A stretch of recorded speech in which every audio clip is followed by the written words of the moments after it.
చూద్దాం. ఢిల్లీ పర్యటనలో ఉన్నారు తెలంగాణ సీఎం రేవంత్ రెడ్డి.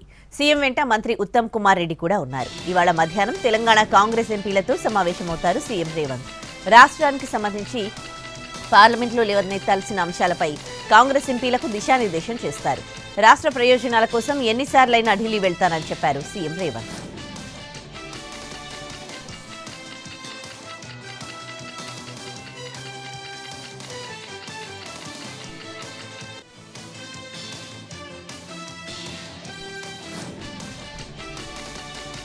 అదానితో బీఆర్ఎస్ చేసుకున్న ఒప్పందాలపై చర్చకు సిద్ధమా అని ప్రశ్నించారు సీఎం రేవంత్ రెడ్డి. గత కేసీఆర్ ప్రభుత్వం అదానికి అప్పగించిన పనుల వివరాలను ఆయన బయటపెట్టారు. మామిడిపల్లిలో డ్రోన్ మ్యానుఫ్యాక్చరింగ్ యూనిట్ కు బీఆర్ఎస్ హయాంలోనే అనుమతిచ్చారని ఆధారాలు చూపించారు. అలాగే మామిడిపల్లిలో నిర్మాణంలో ఉన్న మిసైల్ షెల్ తయారీ యూనిట్ కు కూడా గత బీఆర్ఎస్ సర్కారే అనుమతిచ్చినట్టు చెప్పారు. తెలంగాణలో 2 నేషనల్ హైవే పనులు 85% పూర్తయిన ఖమ్మం కోదాడ హైవే పనులను అదానీ గ్రూప్ కి ఇచ్చింది గత బీఆర్ఎస్ హయాంలోనే అని అన్నారు సీఎం రేవంత్. అలాగే 750 kV ట్రాన్స్మిషన్ లైన్ ప్రాజెక్టు కూడా బీఆర్ఎస్ హయాంలోనే పూర్తయిందని చెప్పారు తెలంగాణ ముఖ్యమంత్రి.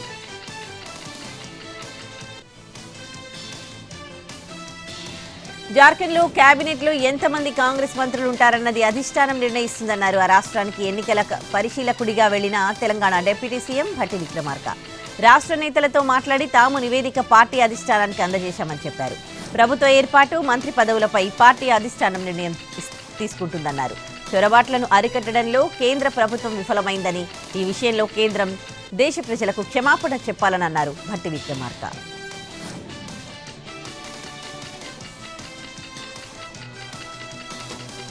కాంగ్రెస్ బీఆర్ఎస్ 2 ఒక్కటే అని మరోసారి విమర్శించారు బీజేపీ ఎంపీ రఘునందన్ రావు. నేను కొట్టినట్టు చేస్తా, నువ్వు ఏడ్చినట్టు చేయనట్టుగా 2 పార్టీలు వ్యవహరిస్తున్నాయన్నారు రఘునందన్ రావు. కాంగ్రెస్ హయాంలో తెచ్చిన భూసేకరణ చట్టాన్ని అమలు చేయకుండా లగచర్ల రైతులను వేధించడం కరెక్టేనా అని సీఎం రేవంత్ రెడ్డిని ప్రశ్నించారు.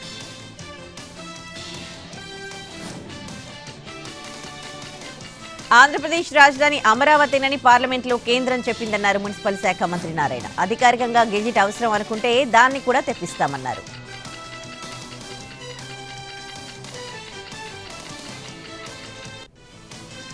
సోషల్ మీడియాలో ఎవరు అసభ్యకర పోస్టులు పెట్టినా అరెస్ట్ చేస్తామని చెప్పిన సీఎం చంద్రబాబు నాయుడు ఆ దిశగా చర్యలు తీసుకోలేదని విమర్శించారు.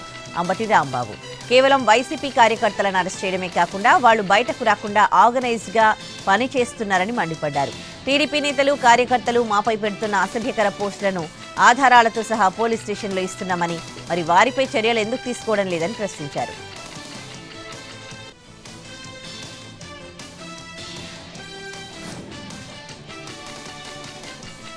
సీఎంగా జగన్ ఉన్న సమయంలో అదానీ సంస్థలతో ఏపీ ప్రభుత్వం ఎలాంటి ఒప్పందాలు చేసుకోలేదని అన్నారు మాజీ మంత్రి కాకాణి. అదానీతో జగన్ లావాదేవీలు జరిగాయని అసత్య ప్రచారం చేస్తున్నారని, ఇందులో ఎలాంటి వాస్తవమూ లేదని అన్నారు. ఒక్క సెకీతో మాత్రమే అప్పటి వైసీపీ ప్రభుత్వం ఒప్పందం చేసుకుందని, అది కూడా జగన్ ఒక్కరి నిర్ణయం కాదని, కేబినెట్ చర్చించి నిర్ణయం తీసుకుందని వివరించారు.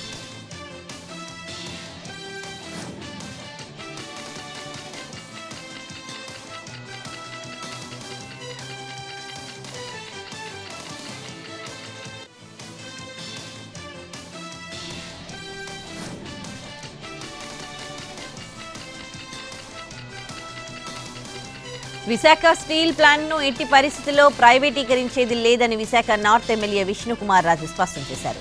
స్టీల్ ప్లాంట్ ప్రైవేటీకరణ విషయంలో ఎన్డీఏ ప్రభుత్వం స్పష్టంగా ఉందన్నారు. ప్రైవేటీకరణ కాదు కానీ మరో రూపంలో సంస్థకు చేయూతనిస్తామన్నారు విష్ణుకుమార్ రాజు.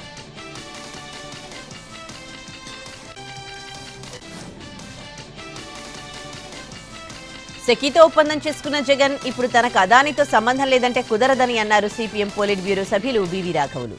జగన్, చంద్రబాబు, మోడీ వీళ్లంతా అదానికి దోస్తులేనని మండిపడ్డారు.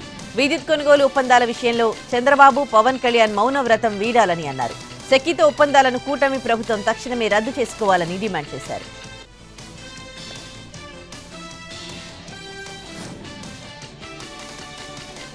కాళేశ్వరం కమిషన్ విచారణ వాడివేడిగా సాగింది. మేడిగడ్డ, అన్నారం, సుందిళ్ల బ్యారేజీల దగ్గర పనిచేసిన డీఈఈ, ఏఈఈలను ప్రశ్నించిన కమిషన్ చీఫ్ జస్టిస్ చంద్రఘోష్ ఇంజనీర్లపై అసహనం వ్యక్తం చేశారు. అడిగిన ప్రశ్నలకు మాత్రమే సమాధానాలు చెప్పాలని, ముందుగా అనుకొనొచ్చి పొంతనలేని సమాధానాలు చెప్పొద్దని మండిపడ్డారు. ఫీల్డ్లో జరిగిన పనులకు సంబంధించిన రిజిస్టర్లపై ఇంజనీర్ల సంతకాలు తీసుకుంది కమిషన్. మేడిగడ్డ బ్లాక్ 7కు సంబంధించిన ఫీల్డ్ వర్క్ ప్లేస్మెంట్ రిజిస్టర్లను సంతకాలు చేసుకుంది కమిషన్.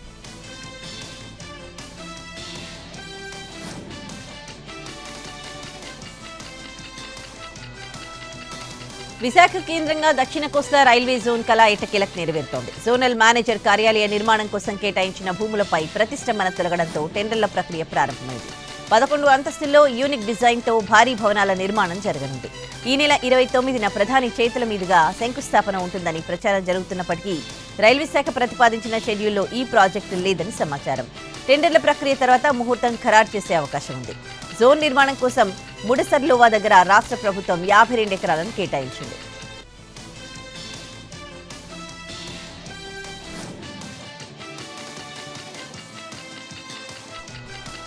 సీఎం రేవంత్ రెడ్డిని కలిసి లగచర్ల కేసులో గ్రౌండ్ లెవెల్ రిపోర్ట్ ఇస్తామన్నారు ఎస్టీ ఎస్సీ కమిషన్ చైర్మన్ బక్కి వెంకటయ్య.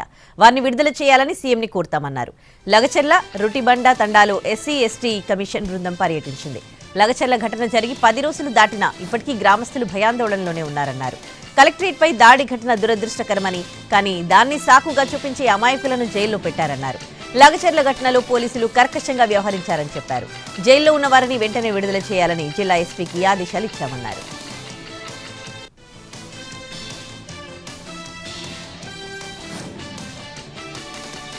డైరెక్టర్ ఆర్జీవీ ఎపిసోడ్లో సస్పెన్స్ కొనసాగుతోంది. జూబ్లీహిల్స్ లోని ఆర్జీవీ డెన్ నుంచి వెన్నుతిరిగారు ఏపీ పోలీసులు. సర్చ్ వారెంట్ లేకపోవడంతో గేటు దాటి డెన్ లోపలికి వెళ్లలేదు. అయితే రామ్ గోపాల్ వర్మ ఎక్కడున్నారన్నది సస్పెన్స్ గా మారింది. శంషాబాద్లోని ఫామ్ హౌస్లో తలదాచుకున్నాడని సమాచారంతో అక్కడికి వెళ్లారు పోలీసులు. అక్కడ కూడా ఆయన లేకపోవడంతో వెనుదిరిగారు. సోమవారం విచారణకు వర్మ రాకపోవడంతో ఆర్జీవీ డెన్కు వచ్చారు ఏపీ పోలీసులు. మరోవైపు విచారణకు వర్చువల్గా హాజరయ్యేందుకు సిద్ధమని ఆర్జీవీ లీగల్ టీం ప్రకటించింది. వ్యక్తిగత విచారణకు రాలేనని, బీఎన్ఎస్ఎస్ చట్ట ప్రకారం వర్చువల్గా హాజరయ్యేందుకు అవకాశం ఉందని అంటోంది లీగల్ టీం. పోలీసులు ఆర్జీవీని అరెస్ట్ చేస్తే చట్ట ప్రకారం ఎదుర్కొంటామని అంటున్నారు.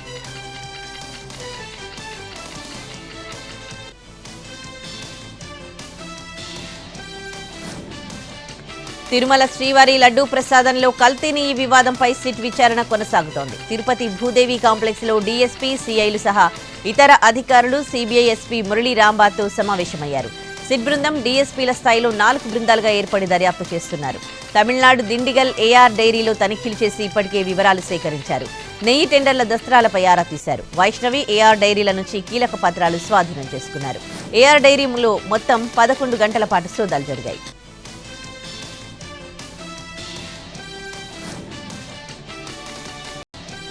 ఆసిఫాబాద్ ఎమ్మెల్యే కోవ లక్ష్మిని పోలీసులు హౌస్ అరెస్ట్ చేశారు. వాంకిడి ఆశ్రమ పాఠశాల విద్యార్థిని శైలజ ఫుడ్ పాయిజన్తో హైదరాబాద్ నిమ్స్లో చికిత్స పొందుతూ మృతి చెందింది. ఆమె కుటుంబాన్ని పరామర్శించడానికి దాబా గ్రామానికి ఎమ్మెల్యే వెళ్తున్నారన్న సమాచారంతో పోలీసులు గృహ నిర్బంధం చేశారు. ఎమ్మెల్యే ఇంటి ముందు పోలీసులు మోహరించారు. పోలీసుల వైఖరికి నిరసనగా ఎమ్మెల్యే కోవ లక్ష్మి, బీఆర్ఎస్ కార్యకర్తలు ఆందోళనకు దిగారు. ఈ నెల 29న సుక్మా జిల్లా బంద్కు పిలుపునిచ్చారు మావోయిస్టులు. ఈ నెల 22న సుక్మా జిల్లా బెజ్జీ పరిధిలో ప్రభుత్వం జరిపిన మరణకాండకు నిరసనగా బంద్కు పిలుపునిచ్చినట్టు లేఖ విడుదల చేశారు. ఆయుధాలు లేని వ్యక్తులను పట్టుకుని చంపారని అంటున్నారు మావోయిస్టులు. దీనిపై మానవ హక్కుల సంస్థలు ఈ హత్యాకాండపై విచారణ జరిపి ప్రపంచానికి నిజం చెప్పాలని విజ్ఞప్తి చేశారు. ఈ నెల 22 సుక్మా జిల్లా ప్రజలకు బ్లాక్ డే అని లేఖలు రాశారు మావోయిస్టులు. ఫాసిస్టు విష్ణుదేవ్ సాయి ప్రభుత్వం 10 మంది విప్లవకారులను దారుణంగా హత్య చేసిందని ఆరోపించారు. అన్ని పార్టీలు, సంస్థలు సుక్మా జిల్లా బంద్ను విజయవంతం చేయాలని కోరారు. భద్రాద్రి కొత్తగూడెం జిల్లా ఊట్లపల్లి వద్ద గంజాయి స్మగ్లింగ్ పోలీసులు చెక్ పెట్టారు. ఖమ్మం టౌన్ కు చెందిన 3 యువకులు కొన్నాళ్లుగా గంజాయి దందా చేస్తున్నారు. వారు ఏపీ చింతూరు నుంచి గంజాయి తక్కువ ధరకు కొనుగోలు చేసి ఖమ్మంలో ఎక్కువ ధరకు విక్రయిస్తూ ఉన్నారు. వీరిపై నిఘా పెట్టిన ఎక్సైజ్ పోలీసులు పక్కా సమాచారంతో 2 యువకులను పట్టుకున్నారు. మరో యువకుడు బైక్ వదిలి పారిపోయాడు. వారి నుంచి 10 కేజీల గంజాయిని ఎక్సైజ్ పోలీసులు స్వాధీనం చేసుకున్నారు.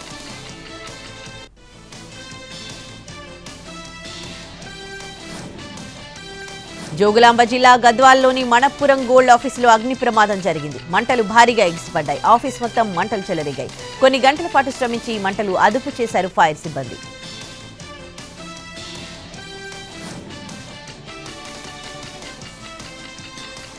కేంద్ర కేబినెట్ కీలక నిర్ణయాలు తీసుకుంది. సేంద్రియ వ్యవసాయానికి ప్రోత్సాహం అందించాలని నిర్ణయించిన కేంద్రం national mission of natural farming కు ఆమోదం తెలిపింది. పాన్ కార్డ్ ఆధునీకరణకు కేబినెట్ గ్రీన్ సిగ్నల్ ఇచ్చింది. పాన్ కార్డ్ 2.0 పేరుతో డిజిటల్ కార్డులు పంపిణీ చేయనుంది. అటల్ ఇన్నోవేషన్ మిషన్ 2.0 కు ఆమోదం తెలిపిన మంత్రివర్గం ఈ పథకానికి 2,750 కోట్ల రూపాయలు కేటాయించాలని నిర్ణయించింది. ప్రాంతీయ భాషల్లో ఇన్నోవేషన్ కు ప్రోత్సాహం అందించాలని నిర్ణయించింది.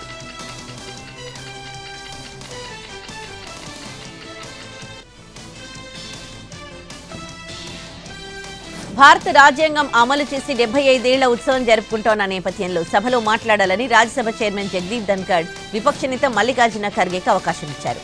ఆ 75 ఏళ్లలో తన భాగస్వామ్యం కూడా 54 సంవత్సరాలుందన్న ఖర్గే తనకు రాజ్యాంగం గురించి ఎవరూ పాఠాలు నేర్పించడం అవసరం లేదన్నారు.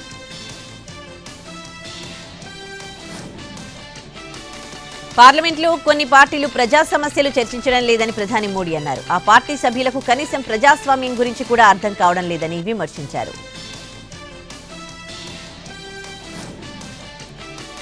ఉత్తరప్రదేశ్ సంభాల్లో జరిగిన హింసాత్మక అల్లర్లపై రాహుల్ గాంధీ తీవ్రంగా స్పందించారు.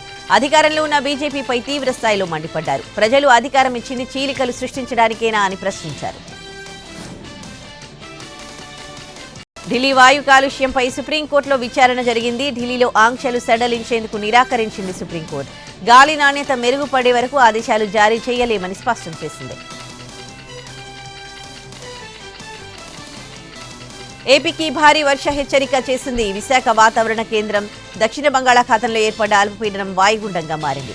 ఇది వాయువ్య దిశగా కదులుతూ తీవ్ర వాయుగుండంగా బలపడనుందని, ఆ తర్వాత 2 రోజుల పాటు తమిళనాడు, శ్రీలంక తీరం వైపు పయనిస్తుందని అధికారులు అంచనా వేస్తున్నారు.